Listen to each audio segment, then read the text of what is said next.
DJ Nation fam, what is up? What is happening? It's the DJ Nation podcast coming at you. We're live or we're recorded, I guess, if you're listening back on your podcast streams. We appreciate it either way. We're breaking down the NFL DFS divisional picks with you. Yes, that's right. We've made it to the divisional round. That means only a couple more weeks with the DJ Nation fam. But as the way we see it, it's a couple more weeks to be out in these streets and get that money.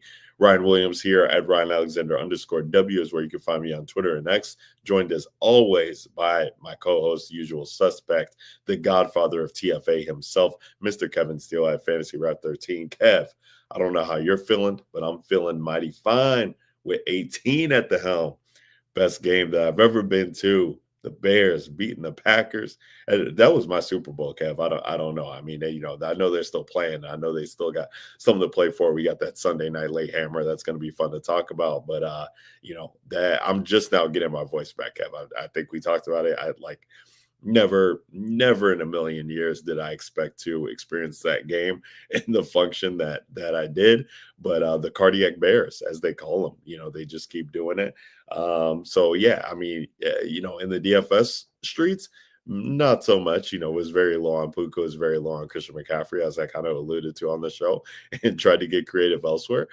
So you know how that already went for me. But Kev, talk to the people. How was wildcard weekend for you, and how excited are you to break down this 4-game divisional slate that we got? I was happy that we got the majority of the games were really good, and they were really competitive. Really good start to the They were week. fun to watch. Yeah. The Saturday games were really good. The Sunday games, for the most part, were good until we got to the Sunday night game, and that was, more of a defensive, just really gross kind of game. And then, the Monday game was even probably worse, even though the score indicated something different. But yeah, I mean, I think overall, I think it was still a strong, it was still a fun weekend of football. And so I think that made well, and that Saturday night game, that Bears game, it really reminded me of 2019, 2020 Chiefs, whatever. It was the Chiefs game against the Texans, where they came out and they fell behind very quickly, and I think they were down 24-3 or 24-0, and it was still in the first half, and then the Chiefs ended up coming back in that same half and had the lead going into halftime, which was insane. But then they did the same thing against the Titans. So I don't know. Maybe the Bears are on a Chiefs run, and they're gonna take it to the Super Bowl. Let's go. The path's there. They could beat the Rams. The Rams are very beatable. And then I think even if you look at the NFC side, or the rest of the other side of that, the other game, the Seahawks game, I think anything can happen. And so it's not impossible for the Bears to get there, but. So overall, I feel like it was a really solid weekend of football. I will say this weekend, it's going to be interesting, because I think there's some clear decision points that need to be made to, in terms of building on this 4-game slate. Yeah, I mean, it's honestly, Kev, we were talking pre-show. I was more excited about the wild card slate than I am about this divisional round. But that neither here nor there. We still got football on the docket, and we still got stuff to break down for the people. So never gonna complain about that. That's not how we do it here at the DJ Nation podcast, powered by the Fantasy Authority at FF_Authority is where you can follow the Fantasy Authority on Twitter and X. Kev, we are here to break down the games just as if we were as excited about them as wildcard weekend as not. So, we got this 4-game slate that we've alluded to.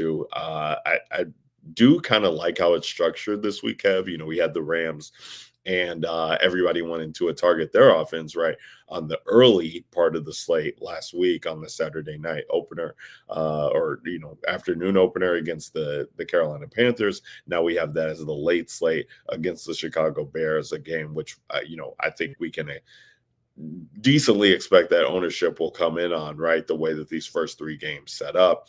But we still have a slate with Josh Allen on it. We still have a slate with Christian McCaffrey on it, on the 49ers team that's going to be without George Kittle, sans George Kittle. We get Seattle on a slate. We get Denver on a slate. There are some things that muddy it up. And then we have this, New England and Houston game, which seems like it should be a defensive matchup again. But, we talked about it last week with Houston and the Chargers that end up coming to fruition pretty much. But does that change, a little bit this week? Who knows? But I think you said decision points, Kevin. I think we can start it off there, especially as we do at the quarterback position, always with the DJ Nation podcast. And quarterback's got to be the first decision point that you make. Like, who is going to be the stack that you trust? The one that you can always cling to, right, is Matthew Stafford. Matthew Stafford with the Rams, like their implied team total, is going to jump off the page at 27 and a third, I believe, is where it's coming in at. Puka and Devontae Adams. We can always go there. I mean, he's throwing touchdowns to Kyron Williams now, which was interesting to see against the Carolina Panthers. I was heavy on Kyron Williams last week as a leverage play off of what should have been the passing offense, and then lo and behold, it needed that touchdown to come from Matthew Stafford to be able to make him viable. But it's them traveling on the road. It's Matthew Stafford is not unfamiliar to the Chicago Bears team from his time at Detroit. The way that the Bears are playing, like you could get anything going on this defense, and the offense could be in game. So I think at him only being at 6,600, and building around him, that's definitely going to be the first decision point. Is, do you want to wait the full slate to just take Matthew Stafford and that offense and just see what you can get in a game that should reap some fantasy goodness, but it's going to be cold. They're playing outside, what have you. Then we also have the conundrum of Josh Allen being on the slate. Josh Allen is $7,100. He's going against Denver. This is a stout Denver D, one that we haven't really targeted quarterbacks against all season long. But however, it is Josh Allen. We know he's capable of going super Josh mode anytime. Just did it last week. Runs for 2 touchdowns in a matchup that wasn't very favorable to James Cook on the ground. And now he finds himself, he had to play against Jacksonville. Now he's got to play against Denver. In Denver, is he going to be able to find success? They pretty stout on the ground. They're also pretty good at limiting pass catching backs, Kev, which I think, we were pretty excited about, the opportunity for James Cook catching more passes out of the backfield last week with Ty Johnson getting ruled out. So like there's a conundrum there because we have injuries to the Buffalo wide receiver group. But again, this Josh Allen's not a guy that we usually look to stack him with multiple stacking partners because he can do so much on the ground. So that is tough, which then brings us to how we're going to attack the slate from there. I really do think, Kev, of the 1, 2, 3, 4, 5, so like the 5, 6 other options that we have on the slate, the 2 that I would probably cling to first would be Caleb and would be Bo Nix. Both of those quarterbacks have enough upside, I feel like, of rushing ability to offer upside that can match what, I mean, if Josh Allen goes nuclear, I don't know that you can necessarily overcome that at the position, especially if you stack them right. But Caleb has some stacking ability, right, with the way that the Bears shape up, where you kind of know where the ball's going over their most recent weeks. And Bo Nix sneakily, has some ability too. I know that we've always kind of treated the Denver offense as a kind of muddied waters. They got Sutton, they got Mims, they got Pat Bryant. What are they doing at tight end? Troy Franklin. There's all these guys who come in the mix, but I do think with his rushing ability, he makes for a viable candidate as well too. So as we normally do, Kev, talking about this slate, from the perspective of where we would be leaning. If I was doing 3 max, I think I would have to get exposure to Josh Allen. I just can't, anytime that he's on the slate, especially when it comes to playoffs, especially, what we just saw last week, dude was getting beat up all over the place. He's not coming out of the game. Like, it doesn't matter, like twisted knee, ankle, put some tape on it, put me in the medical tent, give me a shot. I don't care. And you've alluded to it too, like without the Chiefs being in it, with the way that it's kind of shaping up in the AFC, it's do or die for Buffalo. Like, when's going to be a better time for you to make it to the promised land? So I would have him. I think I would have to, I definitely would have to have a team that gets exposure to this game in the late slate, the late hammer, I should say, whether it be Matthew Stafford or Caleb Williams. Like, one of those 2 guys, I just have to build around. And then I think it would probably, be Bo Nix. I do think there is some interesting leverage to be had here, because like if Buffalo is really pushing the pace on the other side, right, to make this a game, like Bo Nix could be interesting in that facet where they could have some explosive plays. And if he runs one in but then throws for 2 or 3, maybe matching Josh Allen, and you get a significant discount on him to be able to pay elsewhere, which I think we wanted to do on the slate. So long-winded way of saying, Kev, I think, obviously the 2 high-priced quarterbacks are going to be decision points there. And I can, not fault anybody for wanting to start their builds around them. But I do think, Caleb and Bo, for me, are definitely in play and in the mix on how I want to treat this slate. I'm curious to see what you think about Purdy, Darnold, May, and Stroud, because they're Purdy's an interesting point that I'm hoping you can talk about, Kev, because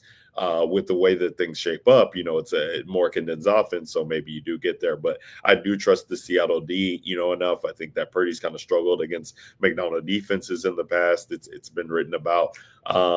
I won't get to CJ Stroud. I just won't in the way that I'm playing. Like, I don't play 150 max or anything like that. So he just probably won't make it in my pool. And I want to be able to trust Sam Darnold. I do, because it's quarterbacks against his defense all the time. But, he's shown enough as well too, to me, where it's like it's not really, it's going to be a tougher matchup than normal for JSN, which would be the guy obviously you want to pair him with first and foremost. The running back game, is just a conundrum. Seattle's conundrum altogether. So I just can't get there. But maybe you can, Kev. Talk to the people. How are you seeing the slate? Where are you going with your builds when it comes from a quarterback position? Yeah, I mean, I think, you kind of talk through it, and I think when it comes to like the decision point is going to be like Josh Allen. The thing is, and I don't like hate the Bo Nix call, because essentially if Josh Allen gets there, right, and Josh Allen goes super, like, if he goes nuclear, that means he's been pushed, right? Because that's what has to happen. And it's kind of what we talked about last week. And like the hard part though with Josh Allen is knowing who to stack with, because like he really just rarely takes anybody with him. Like these huge numbers. That's generally him doing it on the ground. Like that's how he's gotten there. Like I think in his last 8 playoff games, he has 8 rushing touchdowns. Like that's the key for him to really get going. But like even last week, like Khalil Shakir was fine, but he scored, even though the dude had like 12 catches, he still only had, what was it, like, it was like catches on 12 targets. Yeah, like it just didn't do a lot with it. But like with Allen, like I think you could go, if you wanted to, you could play him naked, but he's going to carry the most ownership. Now I'll say, at least right now, I mean, things still could change. It's still, Thursday night, Friday, whatever you're listening to this. But right now, I mean, he's still only projected for like 22% ownership. But I will say, like on the other side of this, it's not a great game. Like it's not a great matchup. Now, yeah, for the most part, because the Broncos defense is one that you expect. I mean, they get after quarterback. They have, they lead the league in sacks. But on the other hand, we have seen games this year where Denver defense has been had. Like they've had games where teams been able to go out there and put up a lot of points against this defense. So I think there's 2 rules of thought here when it comes to Josh Allen. If I was going to stack him, I think the only players that like I would probably wholeheartedly consider would probably be like, I would still probably go back to the Dalton Kincaid stuff. Now there's more to talk about with the situation, because they've had players been ruled out. Gabe Davis, Terrell Sharvers is both on IR. So that kind of clears the deck a little bit, makes it a little bit easier. It does sound like Curtis Samuel is going to be back from IR. But so I think he's clearly the guy, like clearly the decision point we need to make with Josh Allen. Now, if you're not going to play Josh Allen, Stafford does make a lot of sense because of everything you mentioned. They're so consolidated. We saw last week, Puka's had 18 targets, 13 targets for Devontae Adams. The next closest player was 3 targets.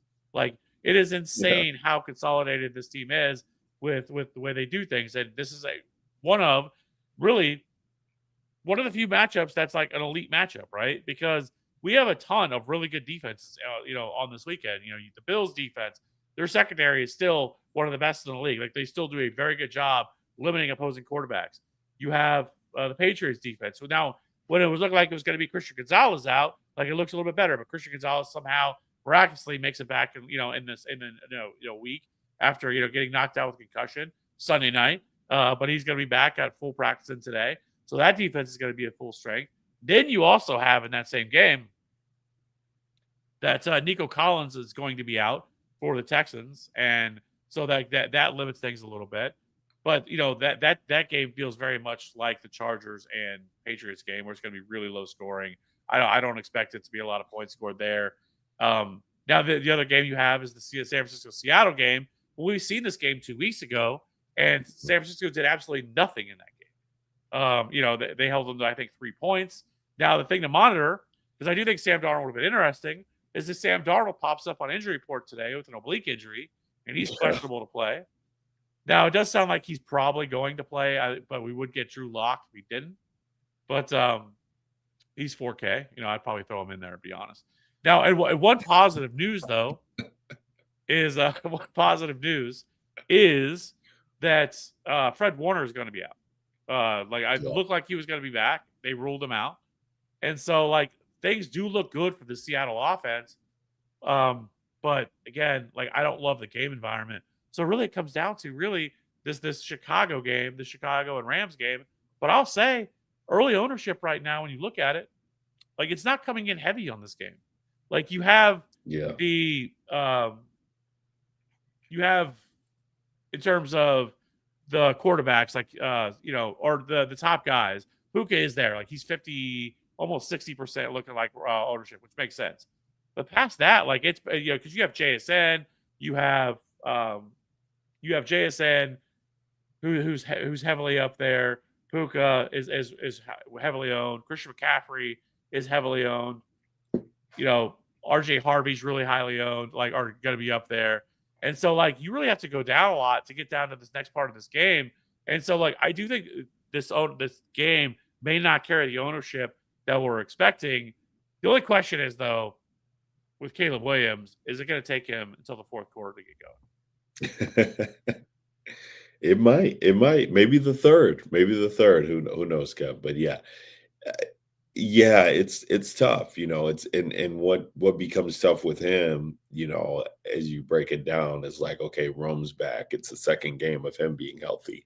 DJ Moore's out there, Luther Burden, Colson Level, and hate to, throw out the too many mouths to feed argument, but there does come a point where this offense is just okay, wherever Caleb can find the open man, that's who's going to be able to pop off. Zacchaeus ends up finding pay dirt last week when he really hadn't been in the mix, leading up to the games of that first postseason. So it does make him tough from a stacking standpoint. I do get that, but this game environment just reaps of that way. And it's okay, we just saw the San Francisco and Seattle game.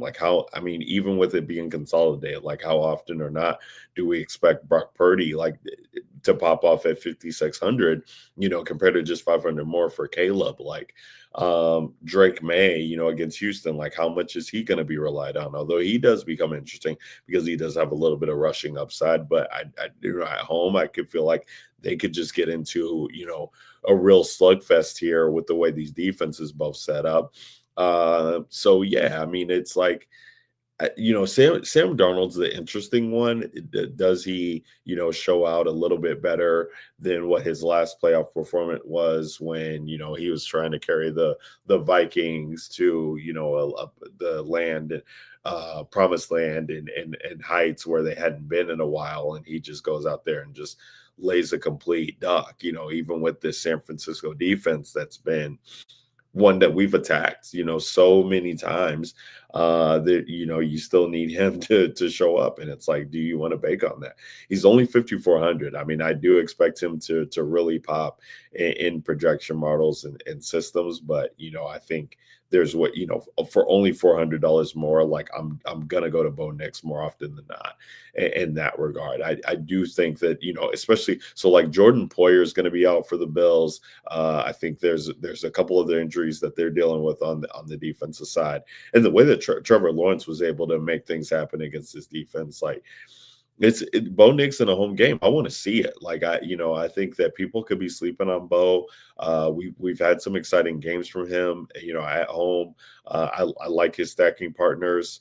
and how creative you can get with them as well too. Like, and I just think I just am convinced like Buffalo's team total is too low. I think we can definitely see them getting up to 27 in the 30 range as the Rams and Seahawks are. So that would probably be like my 5K play. If they told me I had to play somebody who wasn't Josh Allen and wasn't Caleb in the 5K range, I'm just going to go to Bo Nix and see what this Denver offense can do, partly because he's going to be a pivot off of who I expect to be one of the more popular plays when we talk about running back.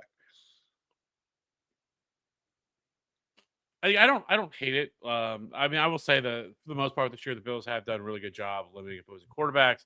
But you know, with Bo Nix, like what worries me is that he has been really Jekyll and Hyde. There's been games he's phenomenal, and there's other games he just looks completely lost and horrible and turns the ball over at a really high rate.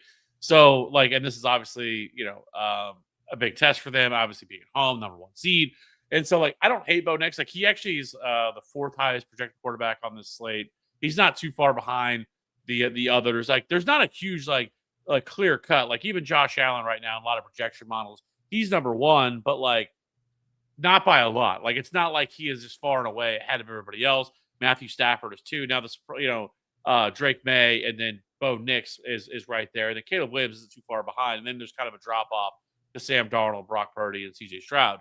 And so, like, I think between those 5, like I feel pretty solid about Caleb, and Matthew Stafford and Josh Allen. There's a lot more risk when it comes to especially Drake May going against Houston's defense, but even Bo Nix.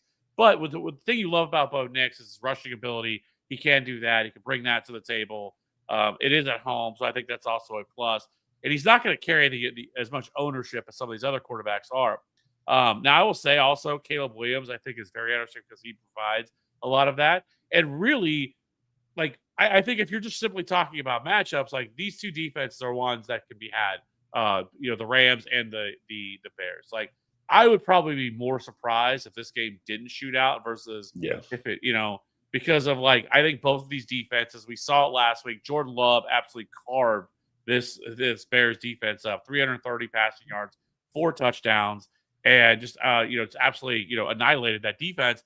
But the Bears are able to come back regardless of that. Like I can only imagine what Stafford and this team that really wants to throw the ball, really consolidated offense between those guys, but then also the Rams secondary easily can be had as well. If you can protect Caleb, then I mean he could go out there and have a huge game as well. So like this game really sets up really well as the one that you really want to target right now. I think the sneaky one could be the Seattle game because of like I know everybody's burying the 49ers and like, oh well, especially with George Kittle out, but it's hard to bet against Kyle Shanahan. Like he is such a tremendous, offensive coordinator, and everyone's going to point to, well, the last time these 2 teams played, he scored 3 points. Well, I guarantee you, not a lot of people were super excited to play Brock Purdy last week, against the Eagles because the Eagles defense had been playing lights out heading into that game, and they were carving that defense up with Demarcus Robinson of all people. Like it wasn't like it was Ricky Pearsall and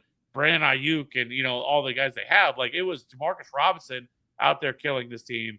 And so, like, I don't think you can ever count out this 49ers offense. And I think there's pieces to get there. Now, would I want to go full all in stack with this? Probably not. I'd probably rather get pieces from this from that side. But we also know this is where one of the worst defense also that we have left remains, right? Where the 49ers defense is absolutely terrible. And then, like I mentioned, without Fred Warner, but the biggest tricky part about this is that the Seahawks want to be a run first offense.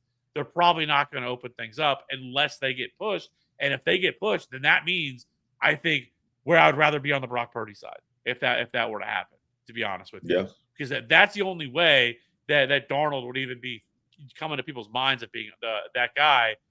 Because they're not going to throw the ball at a high enough rate to make him that optimal. So if I was going to, I would look at it more like, well, that probably means. Then, if that's the case, then that means, the 49ers must have pushed him. And so then I think Brock Purdy becomes a little bit more interesting because I trust him a lot more than I would Darnold to be able to put up that big number. And so, I think Brock Purdy's interesting, but there's a lot of risk there. Like, he's not somebody, if I was playing a 3-entry max, single entry, he would even be on my radar. But like if you're playing 20, 150 max, I definitely would want to have some pieces there, and we'll talk about some of the pieces that with that. But overall, like I think it's Josh Allen, Stafford, and Caleb Williams are the three that I really am interested in that I'm going to try to do the most with. And then you could probably talk me into like a Bo Nix or a Drake May as a secondary. Yeah, it's interesting. I mean, I think I like Knicks just a little bit better than you do, Kev. But yeah, when you talk about Purdy, I mean, the stacking partners are going to be easier than they've ever been. Granted that we see what Ricky Pearsall's status is going to be, heading into this game, because he's been on the injury report, it feels like, for basically the whole season, so to speak. So no surprise there, but definitely without George Kittle being in the mix, and if we were potentially to not have Ricky Pearsall, it would become a lot more digestible and make a lot more sense to get to these Purdy, double, triple stacks. When you talk about the running back position, Kev, and we'll toss it over there, I think that you talked about decision points. And then, outside of quarterback, if you're going to be paying up, the next decision point is how much Christian McCaffrey is in your profile.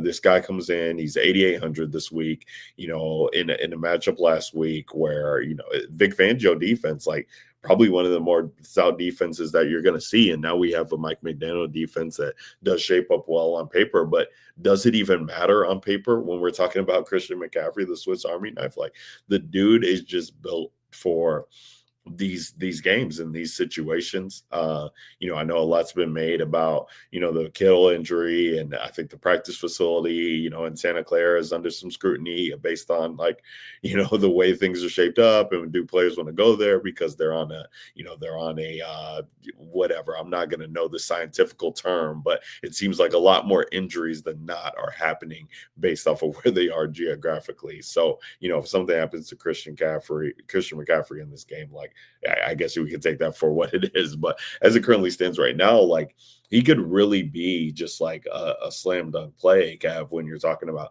the usage he's going to be able to see. It's a playoff game. Just disappointed the last time these two teams faced, which you kind of alluded to already. In games that Kittle is out, it's like, don't worry about who the next receiver up is, because Christian McCaffrey is just going to take that workload from them. He just is so much more involved in games that Kittle is in than not. So at 8,800, in the way that this running back slate shapes up, he definitely just is. I'm not going to say a lock button play for me, Kev, but it's a build around and then see what else I can do with teams that include Christian McCaffrey in. Now, the next place that I'm going to go here, like, this is what just makes the slate so annoying to me, is that I would love to get to James Cook, because how I feel about this Buffalo offense, and I'm usually apt to say if I'm not playing Josh Allen, I'm tending to go to James Cook, but it's another tough matchup for him at 7,300. But I was willing to play him in a tough matchup last week, and I'm going to be willing to play him again this week,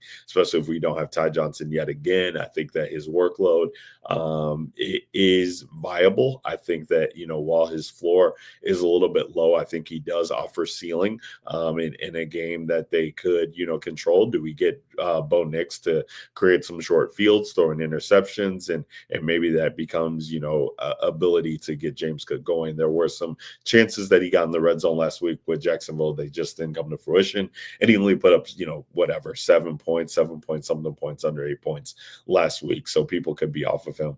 That could be a mistake. The chalk on this slate, Kev, is just not something that I'm ever going to play. Like, that's what makes it tough, is like 6,200 RJ Harvey, even going against this Buffalo team, like, they have not shown a propensity to make this RJ Harvey's backfield. They have not shown a propensity to want to give him a lion's share of the workload. And he's going to be, one of the more popular plays on this slate. Like, in the first game, mind you, like, that just kind of seems gross to me. The Seattle backfield, who plays on Saturday as well too, it makes a lot more sense, and I would definitely have to come around to it, Kev, if we did not get Sam Darnold out there, because I could see them, just wanting to control this game a little bit more and pounding the rock. Sam Darnold's out there, it makes it a little bit tricky for me, but like, through the regular season, I said just never Seattle running backs. That's just not something I'm going to do. But on a 4-game slate, we really don't have that option to just write them off. It becomes simple to me. Who's the lowest owned running back?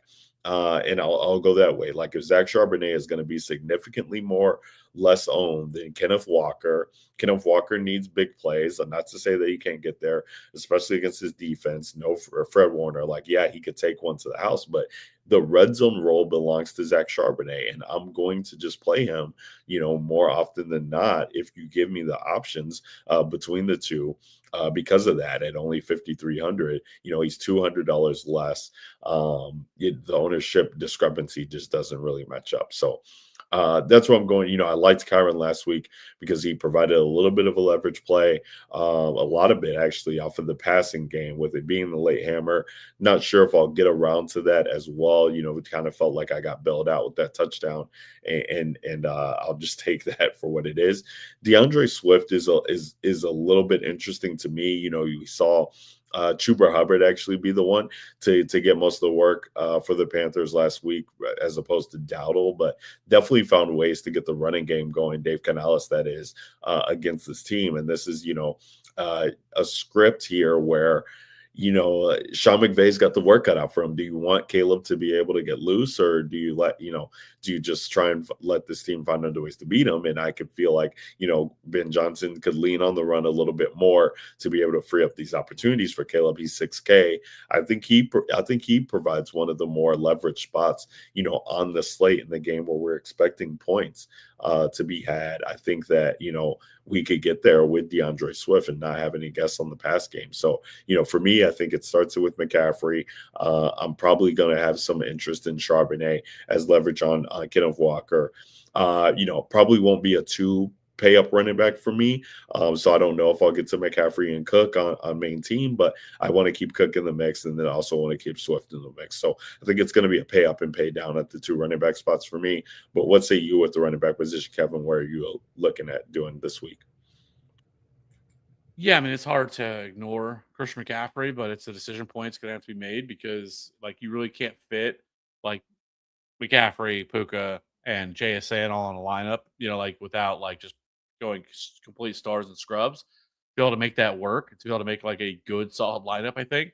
So like this is going to be one of the big points of like Christian McCaffrey. He's going to be the most popular running back on the slate for good reason. As you already mentioned, George Kittle is out, so like all that makes sense for him. Now, it's not the best matchup because Seattle has been really good against the run this year, and they have shut down Christian McCaffrey in every game they played so far this year. And so, like, there is some leverage to be had if you did fade Christian McCaffrey, because then that kind of opens up everything else, and you're inherently way different than the field is. So I think there's some merit there, but it's hard to get away from him just because of the role, the usage, his role in the passing game. He might not get there on the ground, but he could easily get there, through the air where he could see, 10, 12 targets in a game like that. To where, if he could find the end zone, that's really what he needs to pay off the $8,800 salary. But as far as the other running backs on the slate, like every one of these running backs are pretty much in a somewhat of a committee backfield. And so, like, that's the thing. Now, I will say, like, because I was just kind of looking at it. One, RJ Harvey over his last 4 games of the regular season, he really started to really be more of the workhorse back in that backfield. You had the last 4, he's played 61% of the snaps, over 50% of the rush attempts with a 11% target share. And a lot of that, of the other bit of this rushing attack has went really more to Bo Nix. It really is the other running backs. Jaleel McLaughlin's the other one, but he only sees like 18% of the rush attempts and really none of the target share. And RJ Harvey averaged 14.1, fantasy points per game over his last 4. And so there's a lot of merit to playing RJ Harvey at 6,200. The matchup is obviously, I think, probably the best of the entire weekend in terms of just because the Bills struggle so much against the run. So I like RJ Harvey. Now, he's not going to carry the same ownership as Christian McCaffrey is. Like, he's probably going to be 10, 15% less owned than what he is, but he's still probably going to be the most popular running back behind him because of the matchup. Now, Another one, if for whatever reason, if Charbonnet is not more popular than Kenneth Walker, we have a problem because over the last 4 games, Charbonnet really has kind of taken over the backfield. He's played 54% of the snaps compared to 43% of the snaps to Kenneth Walker. They've kind of split rush attempts, but he's also been more productive in the passing game as well.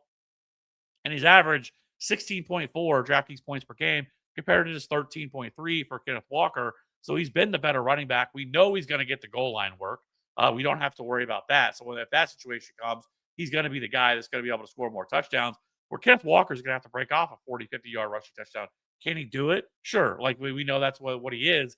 But Charbonnet probably is the safer bet in terms of scoring more fantasy production. So I like Charbonnet a little bit more than Kenneth Walker. Kenneth Walker is one of the hardest players to get right. Would it shock you if Kenneth Walker went out there and scored 20, 25 DraftKings points?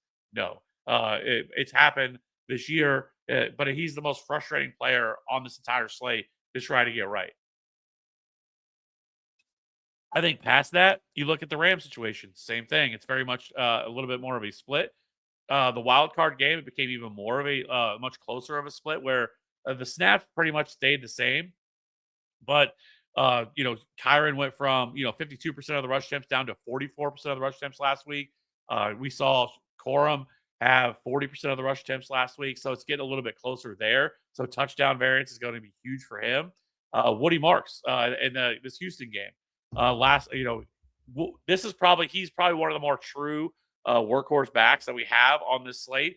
70% of the snaps last week, 61% of the rush attempts, only a 3% target share. So that is frustrating compared to Nick Chubb, who played 30% of the snaps, 32% of the rush attempts, 0% target share, and he scored 4.8 DraftKings points. Now, Jawar Jordan was out last week. It does sound like he's going to be back this week. He's been getting in practices.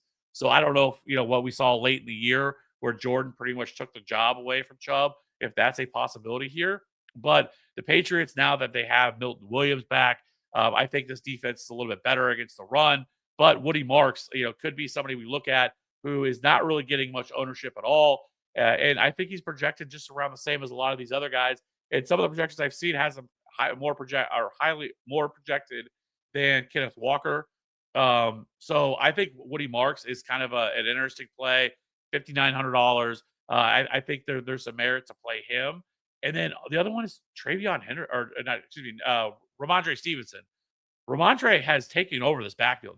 We keep trying to make Travion Henderson a thing. At this point, he's not a thing anymore. Ramondre, I don't know what's gotten into Ramondre. Like, Ramondre has been phenomenal. He has just been an absolute monster so far over the last month and a half of the season. The dude is just producing really since their week 14 bye. The dude has been great. 17.8, 27.2, 38.3, and 15.8 last week against the Chargers. So, Ramondre, he's being involved in the passing game. He's utilizing the ground. He gets the goal line work. And so, Ramondre at 5,800, it's not the best matchup against Houston, though I will say over their last 5 games of the season, Houston's been a little bit more vulnerable against the run. So I do think that you could look at Ramondre, especially because of his pass catching work. So, I think he's also a viable, more of a pay down play. But for me, I think right now, not named Christian McCaffrey, I still think RJ Harvey probably is the best bet. I think he's probably my favorite play. I don't mind James Cook, but what frustrated me more than anything last week was we all thought that he was going to get this huge workload because, Ty Johnson was out. Didn't happen. His role stayed the exact same. Didn't get any more involved in the passing game. We saw Ray Davis, and even brought Frank Gore Jr. He even got snaps. They are just not willing to give James Cook this huge workload. And so if he doesn't score multiple touchdowns, it makes it harder to get him in. And whenever you want to pay up for Puka, you want to pay up for JSN because they're in incredible spots, it makes it really hard to do a double pay up by running back to get somebody like 7,300 James Cook. So I'm not as excited to play him this week. I think you can play him, but I don't think that he is as optimal of a play as what he looked like last week, where I think right now RJ Harvey, Woody Marks, Ramondre Stevenson, and Zach Charbonnet, I think are all really good, cheap plays or cheaper plays. Yeah, I'm happy you brought up. I mean, yeah, the fact that we were, we're in lockstep with Zach Charbonnet, definitely don't always like to agree with Cav, but Zach Which Charbonnet means for Kenneth sure. Walker's gonna go off for He, 180 he'll yards he'll and 10 smash, scores. exactly. He'll smash. So I'll have to figure out how I'm going to leverage that or about that or figure that out. But yeah, I mean it is the ownership discrepancy as it stands right now is just kind of very head scratching. I do get your point about RJ Harvey. This the Denver team has just been a little bit more, it seems like they've been passing a little bit more and often than not. But, if they're able to, control this game or have it be in that neutral script at 6,200, it definitely does make sense. But he just is way more popular than I would be comfortable playing him. And then I 100% agree. I'm so happy you brought up Ramondre Stevenson, because how in the world, is he priced where he is with the role that he's been seeing right now? It is really crazy to think about, of him being priced even under what he marks. It just really doesn't make sense. So yeah, you love that you can pencil him in for, a handful of targets now, as well as he's the pass catching back. So we love that on DK, 3, 4, 5 targets is what he's been seeing, and especially against this Houston team. Like, reason why we like Kenneth Gainwell, reason why we like Jalen Warren. Now Aaron's a little bit more of a check down champion, right? But we could still see that with Drake May on making plays here. So I do like the Ramondre Stevenson call a lot, and one that I would definitely be willing to go to. Maybe even on get 3 running backs going. On the slate, paying up for Christian McCaffrey and then taking 2 of these 5K price running backs, as opposed to what's happening at the wide receiver position, is definitely an interesting way to attack it, Kev. Before we move on, Kev, if you have anything else that you want to touch on, but I did want to ask you kind of about the Blake Corum, what do we want to call that, renaissance, so to speak, that's been happening with the Rams, of just how heavily utilized he's been involved. He's only 5,100 there. Again, it's a late slate where we're expecting points to be scored. Is he a leverage play that you're thinking about at all? And just talk to me about any other plays before we talk about wide receivers. I don't think so, because he tends to, well, one, the Rams throw the ball a lot once they get inside the red zone. They're one of the most pass heavy offenses once they get inside the Right. red zone. And so that hurts. And then generally when they do, they still try to give the ball to Kyron. Corum really becomes extremely touchdown dependent. He's not involved in the passing game really at all, which they don't really throw to the running backs that much anyways. Like, none of them are really that heavily involved in the passing game. So it makes them extremely touchdown dependent. And so I just don't think that you really need to get there with them. And basically, you would need multiple touchdowns, I think, for Corum to really get there. I think against the Bears. So I just think there's probably, I would rather play. I mean, when you're talking Charbonnet's $200 more expensive, I would rather just get there, or even Kenneth Walker for that matter, who's $400 more expensive than he is. Yeah. Yeah, fair enough. Fair enough. He's just been so. I mean, he's been on the field. I mean, he's been spelling them, so much. 13. I mean, week 18, if you want to chalk it up as that's fair. But like 11 carries last game, 2 targets. We've seen some double digit games from him as well. So it's just something I want to keep in mind, and especially on a 4-game slate where I could find myself, not building around necessarily, but keeping on my mind if I needed that salary to get a last piece in, he could be one that I think about. Kev, let's talk wide receiver. I mean, this is it's unfortunate that we have the Nico Collins injury, because this would have been, one of the more, stellar wide receiver slates that we could get from the playoff standpoint, where we have Puka and JSN on a Christian McCaffrey slate, right? Mind you, Puka comes in at 9K, Jackson Smith and Jigba at 8,500. Then probably no Nico Collins, or he might have already been ruled out. So you cross him out. Then the next highest owned is 6,500 for Devontae Adams, who was in his first game back there. A little bit, I mean, disappointing, I guess you could say, based on, what people were expecting and paying for. but, doesn't find the end zone, but does get to that 13 target, mark and threshold. And you definitely saw them make a concerted effort after he wasn't really involved in the first half. Maybe they were letting him get his legs up under him with it being his first game back from injury, but that second half, they were looking at getting him, a lot more involved. So you love that. So, I mean, yeah, double stacks with Matthew Stafford are definitely live with these two guys, even with their combined price being 15.5. Like, what you're getting out of Puka and Devontae Adams. One of my favorite plays on the slate, Kev, is 5,900 Cortland Sutton. We know how involved he's been in this offense. People tend to think that this, Denver wide receiver room is, littered with guys who can get targets, but Cortland Sutton always finds a way to, get the lion's share of the targets. And in a game that, that place is going to be rocking. Team's going to be behind him. I expect Bo Nix to be looking to find him early and often in this game. Can't see the future or anything like that. But I'd be shocked if he didn't get 8, 9, 10 targets at minimum in a game like this against Buffalo. And we saw what just happened. Parker Washington was able to get loose against this Buffalo defense. Again, they're going to be missing dudes in the secondary, dudes on offense. I love him at that price. The Bears are going to be definitely tough to get to outside of a stack. DJ Moore, just his role in this offense right now and how he's proven himself, would be my favorite pass catcher with Caleb at the wide receiver position as it stands. But, I think more to unpack through the week on the Bears in that game, so to speak, as we get closer to lock. The decision points, as you mentioned and alluded to as we started the show, Kev, are going to be, how do you treat the Houston guys at the wide receiver position with no Nico Collins? How do you treat the wide receiver group with San Francisco while we still have a Ricky Pearsall who's on the injury report, could end up playing in this game, but we don't know that as of yet. And then what do you do around that, right, for the high price guys? So I guess that we can throw about the Buffalo guys as well too, with the way that they're dealing with injuries of Gabe Davis being out, Shavers being out.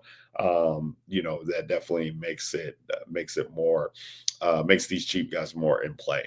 For me, as I toss it to you, Kev, I think Christian Kirk at 4,100, like I don't care if he's chalk or not. Like he just is one of the better plays for me on the slate. If Nico Collins is not out there, I think he's carved out a role for himself. They got rookies behind him. They don't have many.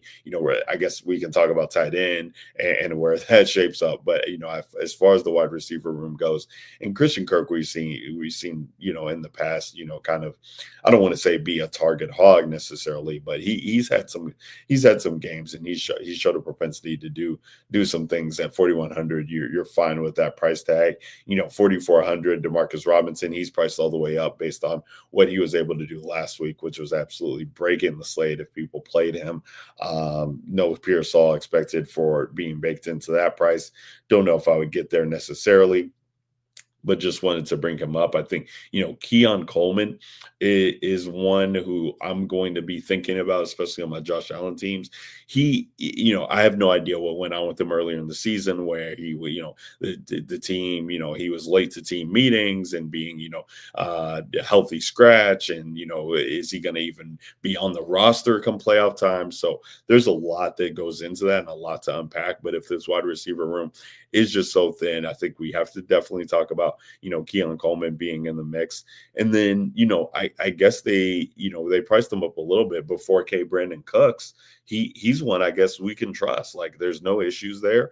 As far as locker room goes, I think Josh Allen has really felt like he can trust him. He came up with a lot of big plays in that Jacksonville game in the second half. And so, at only 4K with the way that room is shaping up, I absolutely love him. So, it becomes interesting, Kev. I'll toss it to you from the wide receiver standpoint, but more often than not, you see Puka and JSN, and it's like, you want to fit both of these dudes in, but you definitely are going to have to make a decision point with these guys.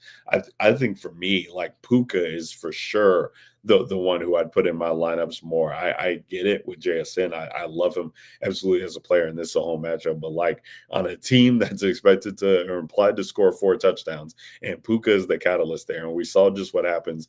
Fade Puka at your own risk from last week, but like he doesn't need to find the end zone, and he can still put up a 20-point a 20-point outing. Like JSN, I guess, could do that to a certain extent, but the way that game plays out, like I'd much rather, let's say this, I'd much rather play Puka as a one-off than JSN as a one-off. If I'm playing JSN, I think I'd much rather get to the stack. I think there's merit to play Puka in any and all lineups that you would want to. Kev, talk to the people and talk to us about some of these cheap receivers too, and what you could be doing to get different at the wide receiver position. Yeah, and I think it's tough with Puka and JSN because I think they're both really incredible. I mean, JSN, I think, has been just so incredibly consistent this year. He has some eruption spots where he's went absolutely nuclear. But for the most part, like he's been a lock in, like guys that you could fit, 25K. Now I will say, if you don't play Christian McCaffrey, that's how you fit in JSN and Puka Nacua. Like that's how you can get to both of those guys and still be able to build a pretty decent lineup. Like, and that's not a crazy idea to do so because JSN and Puka can match Christian McCaffrey on the slate. Sure. And so like if you're wanting a little bit of leverage or getting a little bit different a lineup, then I think that's what you would probably do is you would fade Christian McCaffrey and play both of these dudes because both of these guys are in incredible spots, incredible matchups. Seattle's defense or San Francisco's defense incredibly banged up. Even the game whenever they pretty much controlled them, that game. But it wasn't a high scoring game, but he still saw 8 targets. The dude just sees so many targets every single week. You pretty much lock him in for it. And he's been so consistent. And so, $8,500 JSN, Puka, great matchup against Chicago. Talked about this. I mean, the Chicago's pass defense is absolutely horrendous. They are really bad against allowing big plays. It's kind of what we talked about where I was really high on Jordan Love last week and getting to him. And so, Puka's in play. I mean, he saw 18 targets last week. The dude's seen 10 or more targets in 6, 7 straight games, going all the way back to week 13. And so like the production is going to be there for him. Devontae Adams, I think, is also worth considering. Now I'll say he really hasn't provided like huge weeks, but on a 4-game slate, if he scores 20, he's going to be optimal. And so I think sure. the guy is heavily involved in the red zone. They just kind of couldn't, even though he saw 13 targets, he only had 5 for 72. So just kind of didn't quite get there. Didn't score a touchdown, but I mean, this dude has been a touchdown monster for most of the year. And so, like Devontae Adams, I think is going to be much less owned as well at $6,500. Like all 3 of those dudes are 100% in play. I love getting to a double stack of Christian or Matthew Stafford with Puka and Devontae Adams. I think that you're going to get the majority of the targets between those 2 guys. You're not really worried about a bunch of other dudes getting a bunch of targets. And I think that is the benefit of playing those 2 guys together, even though it's really expensive. But there's enough value on the slate that's opened up to where I think you could do something like that. Now, as far as the other ones, like I don't really have any interest in Steph Diggs against Houston. I mean, I have so much respect for this Houston's pass defense. I don't really have a lot of interest there. I don't really have a lot of interest in Juwan Jennings either. It just doesn't really show much of a ceiling at all. He's even though he's been in the situation for most of the year with all of these dudes out, he really hasn't done a lot with it. Last week, luckily he threw that passing touchdown that really kind of helped him out. Other than that, he really did nothing last week against Philadelphia. I don't really love it, and it sounds like Ricky Pearsall is going to be back. There is one pass catcher here I really want to get to. We'll talk about it once we get to the next position. But I think as far as the cheaper wide receivers go, I think there's a case to be made for Troy Franklin. He is more of the downfield threat within this offense. His usage is kind of all over the place, where earlier in the year was much more stable. It's kind of fallen off a little bit. I think Pat Bryant is one of the best plays on the slate as well. He's $3,900 if you're really looking for savings. He got back in week 18, had 5 targets in that game. Week 16, he missed week 17 with that concussion, but 8 targets in that game. Like he's really taken the role away from Troy Franklin. And he's $3,900. He plays in the slot. That is one place that you can target the Buffalo Bills. And so I think Pat Bryant is actually a really sneaky play at cost of $3,900. Now, it's always tough trusting any Broncos wide receiver. It could go all over the place, and it's one of the tough things. It's kind of like the Packers talking about them. But I think Pat Bryant, who's going to receive no ownership whatsoever, I think is a really sneaky and really strong play. So I do like Pat Bryant if you're wanting to pay down. As far as the Bill situation is concerned, it's so hard to trust. Like I can't really trust. I know you talked about Keon Coleman. The problem with him is like he's like how much of Pat Surtain is he going to see? Because obviously Surtain plays a lot on the outside. That's where Keon Coleman is almost exclusively going to run his routes from, and so it makes it really tough to really want to get to Keon Coleman. I think Brandon Cooks is probably a little bit safer of a play. 5 targets last week, 358. Should have had more. I think he had a play call back due to a penalty. But Brandon Cooks has really kind of come on. It's been this team's best wide receiver play. But Brandon Cooks at 4K, I think, Curtis Samuel, maybe they try to get him in space and get the ball in his hands, earlier in the year. But he hasn't really done anything this year. He hasn't seen a game this year where he's seen more than 3 targets. So I think that's a little bit tough. But, they're missing, Shavers. They're missing Gabe Davis now. So it does consolidate things a little bit because they spread the ball around so incredibly much. But, I think if I was wanting to play, it's Shakir. Where I will say, if you look over the last 6 games, the Broncos have actually really struggled against the slot wide receiver. And, in terms of points allowed, they have allowed the 6th most fantasy points per game to opposing wide receivers from the slot. And so, that does make Khalil Shakir a little bit interesting. It's just Shakir just has no ceiling because, like, even last week, like I said, like, yes, it was a solid game from him, but 20.2 on 12 catches. Like, if you have 12 receptions at a full PPR league and you only have 20, and you have 20 DraftKings points, like, it's super tilting. Like, it's not a bad score. Like, I think he was in the optimal because, of the way last week turned out.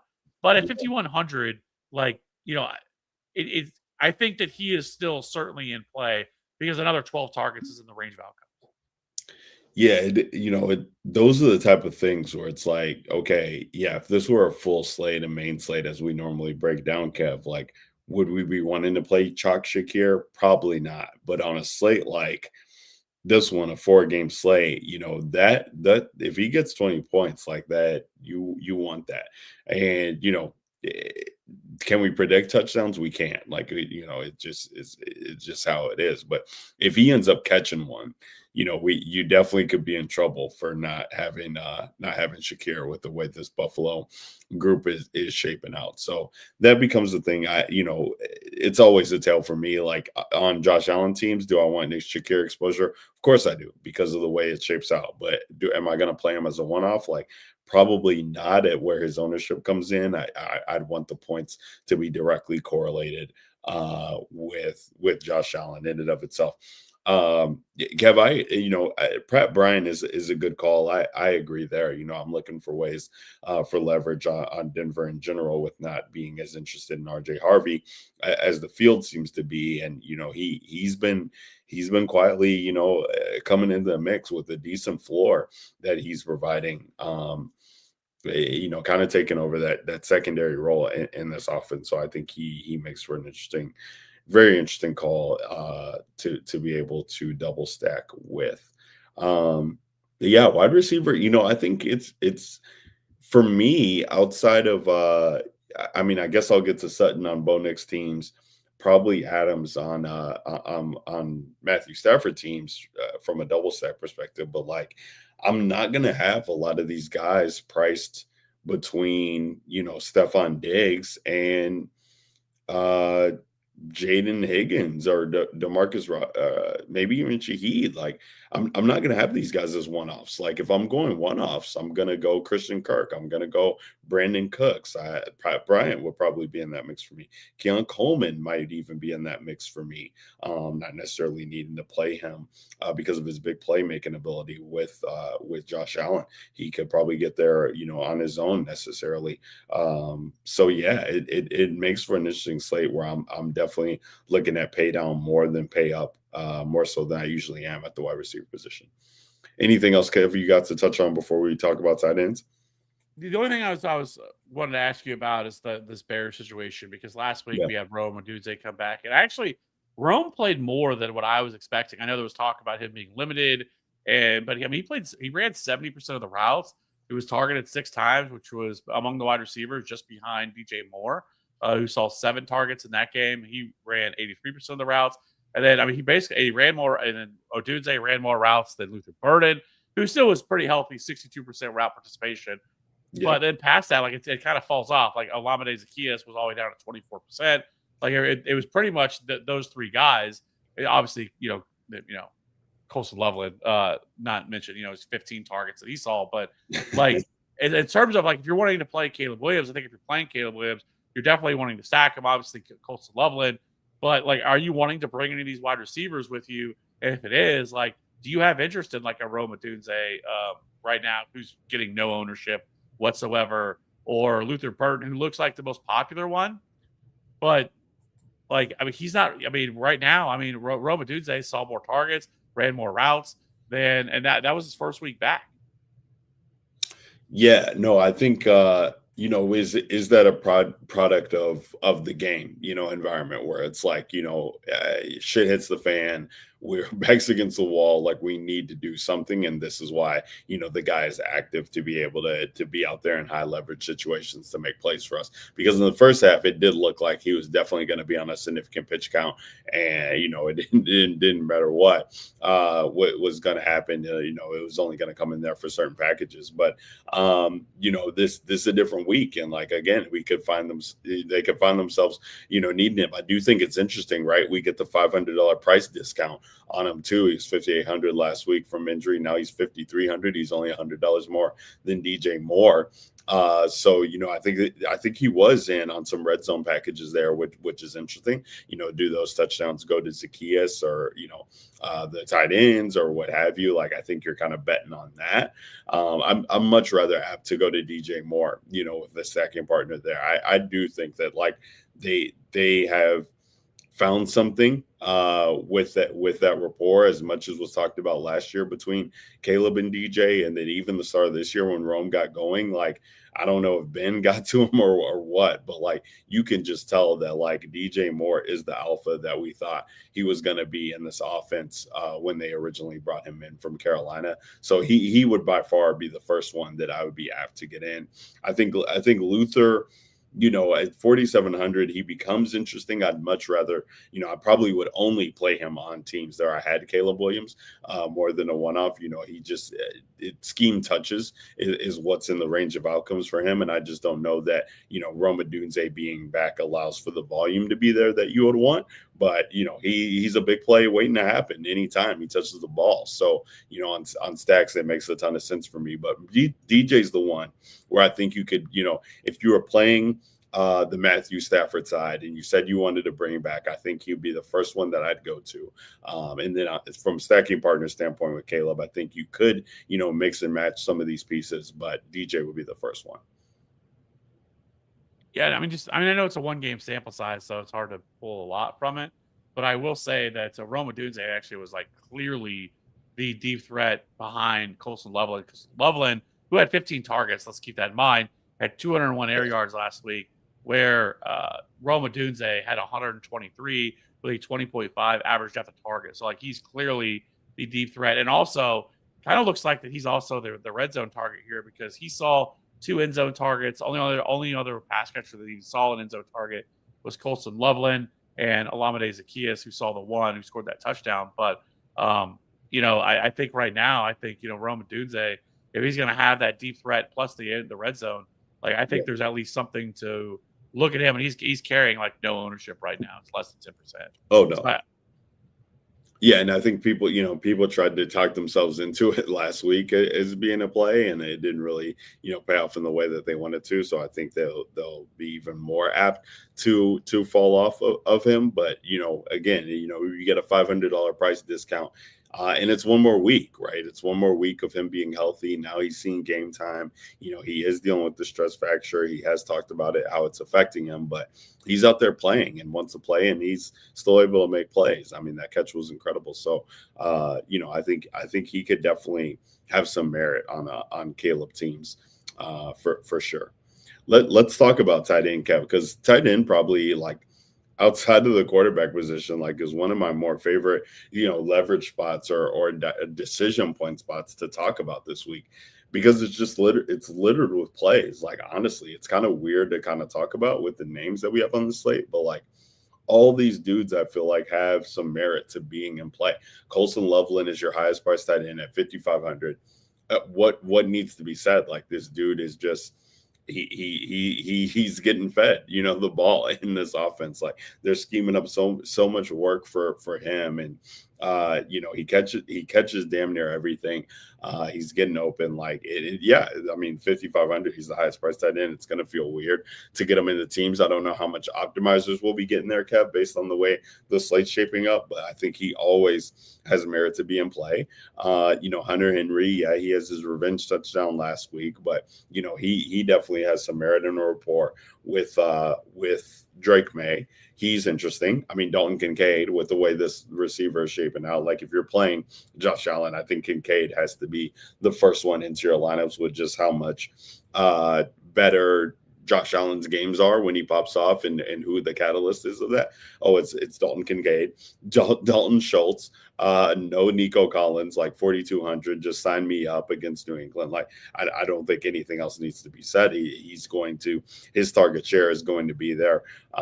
He makes a ton of sense. AJ Barner, he's 3,600 against the San Francisco team. Like, he's had merit to being into lineups. Like, he's definitely in play. I could play him as even a one-off to get exposure to the Seattle team with the wide receivers who are after JSN. So he's interesting. Jake Tonjes, 3,400. Like, we've seen this story. We've seen the script already with George Kittle being out, Jake Tonjes being the guy. Like, it is a tougher matchup, I guess, on paper against Seattle, but like, he's going to be the guy for San Francisco that's out there. Demarcus Robinson was already the one getting going by the time Kittle had left the game, but we see Tom just out there just running routes. So, with that being said, Gav, like, there's 6 solid options, I feel like, at the tight end position this week. You can play a max of 2. You also, outside of like Colson Loveland, like if you're playing Kincaid, who's $1,200 difference there, and you want to play 2 of these guys, that allows you to get to, Christian McCaffrey and Puka, or, Puka and JSN, or Christian McCaffrey, JSN, however you want to mix and match it. Like, if you play 2 of these dudes, you can get 2 of the high price studs into your lineup. Kev, talk to the people. What are you doing at the tight end position, and how are you seeing it? Yeah, I think Jake Tonjes is a good play. That was my once Kittle went down. How much Tonjes are you going to have, Kev? Is the question. I mean, he's $3,400. I'm like, let's not forget. So, like, we've obviously seen this already this year from weeks 2 through 6 with him, where he was the guy. Like, he was out there running all the routes with George Kittle out, and he produced. I mean, he was actually top 4 among all tight ends over that span in targets. Was top 10 and receiving yards, averaged over 11 fantasy points per game during that span. So, like, he is definitely live in this game, and with a team that that is going to be a little bit more consolidated. Because I don't know with Ricky Pearsall, like, how much he's going to play if he plays. Like, we've seen him try to come back through this PCL injury, so that worries you. But Tonjes really, and honestly, Seattle has struggled. If there's a position they've struggled with at times, it has been tight end. And so I think Tonjes at $3,400, like, it's hard not to want to pay down with the pay up options we have on the slate. And so I do like Tonjes. I think he's a really good play. But honestly, like, I mean, Colson Loveland still makes for the best play on the slate. Like, the dude has truly built like this strong rapport with Caleb Williams. Has now been targeted 10 or more times in 3 straight games. Kind of almost feels like a Trey McBride type situation here, with the way this dude has just been absolutely peppered with targets. But, he's 5,500. So now he's even more expensive than even what he was last week at 4,400. I mean, he jumped up $1,100. So, like, it does make it a little bit more, of a risk with playing him as expensive that he is, especially with all these other plays. But Colson Loveland still makes for the best play on the slate. Kincaid, I don't mind him, as a play. Last week it was targeted 5 times, scored a touchdown last week, 11.8 DraftKings points for him. On a 4-game slate, like, it's definitely possible where nobody really stands out and nobody really just crushes you. And, 10 to 12 DraftKings points might be enough to be making into the optimal lineup. And so that's where, like, I think for me, it's going to be probably, Colson Loveland, Kincaid, in stacks. And then I think AJ Barner is the other one you could look at. Since, Elijah Arroyo has been out, he has certainly been, the guy in this, among tight ends here. He's had some big games, especially, he's a guy that's seen, 4 to 6 targets in a lot of the games since that Arroyo's missed. He's running like 70% of the routes. That's kind of what you can ask for here. So AJ Barner, I think, is also something you could look at. I'm less excited. I would have him probably like fourth or fifth among the pecking order. And then, if you wanted to play like a Tyler Higbee or a Parkinson, I think you can look there. I know Parkinson bounced back last week with scoring a touchdown, but he still only saw 3 targets. Higbee and Parkinson both saw 3 targets apiece. Yeah, that's a tough one for me of like Matthew Stafford and potentially going into the triple stack with a pass catcher versus a running back is like, is it going to be Higbee? Is it going to be Parkinson? With the way these things are shaping up. So with the value we have at the tight end, so to speak, but based on what injury reports are kind of telling us. I don't know that I'll get there, even on Matthew Stafford builds, to be honest. But definitely keeping one of those two guys in play because of how things go in this passing offense. And Matthew Stafford will just he targets the 2 wide receivers, he targets whoever's out there for tight end, and that's pretty much it. So I think there are fun decision points to be made, especially from that tight end position, because there's just so many pieces who are in play. Kev, let's talk to the people about defense before we wrap it up. Again, it's the DJ Nation podcast. We appreciate you guys rocking along with us for over an hour as we talk the divisional round. Kev always says, we can do these shows short. It's only four games. What are we going to talk about? Well, we're going to talk about the whole damn thing. And usually when we get going, we're kind of talking ad nauseum about these plays because we love it. So DJ Nation fan, appreciate you guys rocking along with us. It's the DJ Nation podcast powered by the Fantasy Authority at FF_authority. So you can follow us on Twitter and X. Kev, we got defense to talk about with the people before we build that Millie Maker lineup. The $25 Millie Maker is back for that main slate there. $25 entry Millie to first. So that's going to be a fun one to build. Kevin, defense, we got it. It's a little bit more interesting than it was last week because we have less teams and more solid spots. I think, a lot of the field will be getting to the Seahawks, probably the Patriots and, maybe even the Broncos to a certain extent with them being at 2,800. But, I do like the Patriots at 3,600. You are paying up for them, but at 3,600, we've got enough ways to, get salary relief on the slate where I think you can make that work. I think there is some merit to, if the Bills were healthier, I would say them. But it probably merits to take the Broncos, even with Josh Allen on the other side, just with how stout this defense has been. They have a pretty prolific special teams as well, who's able to make some plays. And then Seattle would be the third. They're 3,200. They are going to be going against an offense that is depleted. I think, they're hosting this game. We know that 12 can get loud. And, if Brock Purdy isn't able to get it done, even with Christian McCaffrey being on the other side, Seattle could wreak some havoc. So, Kev, talk to the people. What are you doing at defense this week? I mean, if ownership holds, I know they're a little bit more expensive at $3,400, but the Texans, I've just been riding them all year. Like, this defense is phenomenal. Like, this defense is the best defense in the league. I mean, from all standards. And we just saw last week the Chargers, even though I know they lost that game, but it was not on the Chargers defense. The Chargers had multiple turnovers in that game. I think they sacked Drake May 5 or 6 times in that game. Like, and the pass rush for the Chargers is not nearly as good as the Texans. And this, right, from top to bottom, every single level of this defense is incredible. They have the best secondary in the league. It's so, like, if the Texans are going to be sub 10% owned on this slate, I know they're 3,400, but if I get to them, I'm getting to them. Like, I played a lot of them. I think I played was like 50% of the Texans last week on the main slate, and then I played around 30-40%, some other options. But the Texans should not be looking like the lowest owned defense on this slate. And so $3,400, like if I can get to them, I will get to them because I think they are the best play on this slate. And then I think the Bills are also optimal. Like if you look at the Broncos, I mean this is an offense that we've seen this year at times look really bad. We've seen Bo Nix make a lot of poor decisions at times, and this is a very experienced secondary. If they can get to them, turn the ball over. Then I think the Bills, and they're significantly cheaper at $2,600. So my pay down option is going to be the Bills. I think my pay up option is going to be the Texans. And like I already mentioned, but like a Woody Marks and Texans defense, I think a lot nice correlation there, and one that I really like.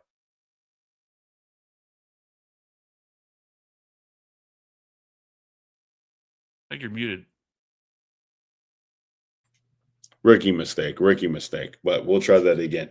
No, I think that makes a lot of sense, Kev. What you're talking about with the correlation there, Woody in Houston, and even from the standpoint of just taking Houston there. I think that is going to be the game, like it or not. That will provide the most value for defenses. I feel like because people just aren't getting to the offenses in a way, and it probably makes sense, right? The way that things shape up. So at 3,400, yeah, I think you'll be able to create ways to have the salary to be able to get them into lineups. The Texans, that is. And speaking of getting players into lineups and building, why don't we take it to that spot, Kev?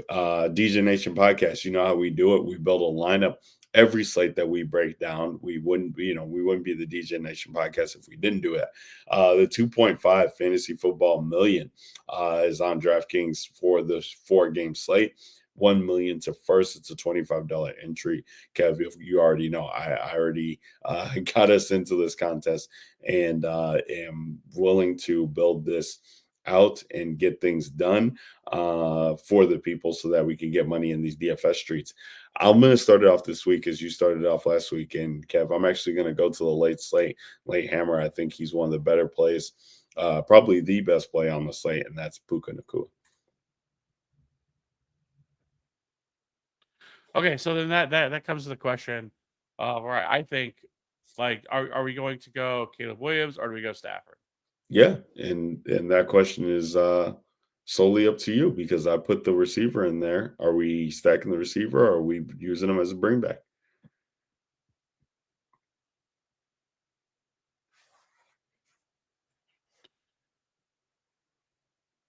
Let's try to see how this works out. We'll go Caleb. Okay. So I'm going to put DJ Moore in there because I've been talking about him all show. Can't do that without backing it up.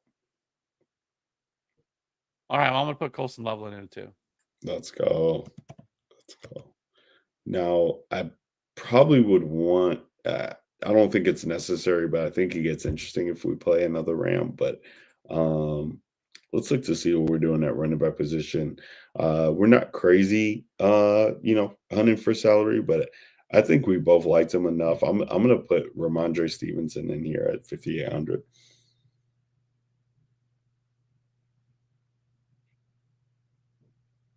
All right, give me RJ Harvey. Okay, so we put in Harvey at our other running back spot. He's going to be in the early game, so we want that. I'm going to play him, Krev. I think Christian Kirk is, again, one of the more, he's a value play. He's popular, but one of the more better plays on the slate without Nico Collins. So right now, as it currently stands, Kev, just to recap, we got Caleb Williams, Ramondre Stevenson, RJ Harvey, Puka Nacua, DJ Moore, Christian McCaffrey, and Colson Loveland with 2 positions left, 40, 50 left remaining salary for flex and defense.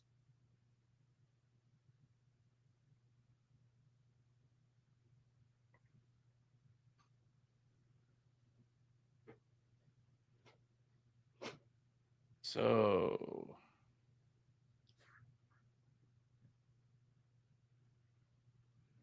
trying to see what it leaves left. So if we went Texans, which I talked about, which I don't so like with Ramondre, I don't really mind if you play the Texas defense. I know normally you wouldn't really want to correlate the defense with the running back like that, with the opposing running Mhm. back. But I also feel like if you're playing the Texans, that means that they're probably trailing, and then Ramondre could get there through pass catching usage. I agree. So if you went Texans, I would leave $4,700 remaining for the flex. You could throw in. Well, no, I don't want to have three. I really wouldn't want to have three of the Bears pass catchers. Yeah. Or we could drop down to the Bills,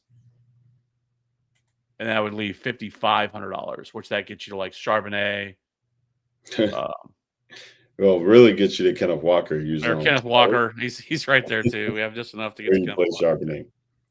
We'll play around with it. Let's see. We'll You throw could some. go. You could go Shakir as well as like a Yeah, mini.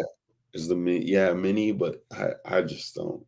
If Shakir, if Shakir is getting 20 plus, I don't know how Josh Allen isn't getting 30. Yeah, I think it's fair. So so let's put Charbonnet in. We'll put Charbonnet in for the flex, have a little bit of flexibility. So right now, as it currently stands, the Millie Maker lineup for the DJ Nation podcast is Caleb Williams at quarterback. We got Ramondre Stevenson and RJ Harvey rounding out the running back rooms. We got Puka Nakua, DJ Moore, Christian Kirk at wide receiver. Tight end, Colson Loveland, and then at flex, we got Zach Charbonnet to go along with our defense, the Buffalo Bills. And like how this is shaping up, Cav, for our Millie Maker team. So going to go ahead and submit this entry in. Going to go ahead and put a fork in what was the DJ Nation NFL DFS breakdown of the divisional picks. Kev, you got any final words for the people or any words of encouragement as they get out into these streets and count down on one hand how many more slates we have left to break down with them? I think this like weekend slate of games. I think there's a lot of games that I'm like really looking forward to watch. But this obviously, Yeah. like we kind of said, this isn't like the best like DFS slate in terms of like because there's so many good defenses that are on the slate. And so, but from just like an overall viewing standpoint, like I'm really excited to watch the Buffalo Denver game. I think the Houston New England game, and then I'm happy they put the Rams Chicago game on that, the final game on Sunday night because Oh, yeah. um, that game sets up really well. No, there is, that is going to be like 8 degrees outside during that time. But I don't think that really bothers me all that much. I mean, Stafford played in the NFC North, and then you have like Devontae Adams played in this stuff. So like, I think it's fine. But I'm also going to be getting in on a lot of showdown as well. So um, I Yeah. think that sets up really well for showdown slates.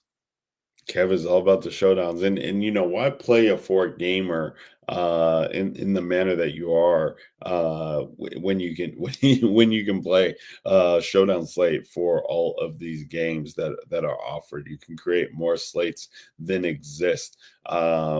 Essentially for your portfolio if you're getting after it in that way. So definitely look at that, look at the contest prize pools and see what you find yourself being interested in, because I know Kev will do that as well, as he alluded to. DJ Nation fam, as always, it's been a pleasure rocking along with you all season long. We're going to be back. You got it. That's right. We're back next week breaking down the championship round of playoffs, which is crazy that we're already here. But I digress. It's going to be a fun ride, and we're curious to see how things shape up. So happy to Bear rock down. along with you guys. Yeah, bear down as always, Kev. You know what it is. You need a team. Your Chiefs aren't in it, so you got something to root for. Ryan Poles, he's he came from the Chiefs, right? Ryan Poles, indeed. We're past that, Kev. We're past that time, but hey, once a bear, And always a Joe bear. Tooney. So you got to. That's true.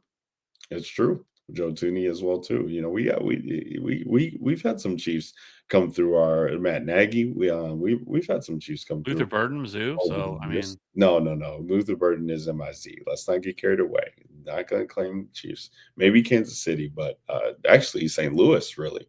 Him and Jameson Williams. But no, fun time, DJ Nation fam. Again, love having you guys rock along with us all season long, rock along with us live, rocking along with us back on your podcast airwaves. We appreciate that. It's the DJ Nation podcast. We're powered by the Fantasy Authority at FF_authority is where you can find us on Twitter and X. And signing off for the divisional pick breakdown, Ryan Williams. You can find me on Twitter and X at Ryan Alexander_W. My co-host and the godfather of TFA himself, Mr. Kevin Steele at Fantasy Route 13 is where you can find him on Twitter and X. We'll catch you guys next time for the championship round breakdown. Until then, you already know what to do. Get this money. We'll see you in the streets. Peace.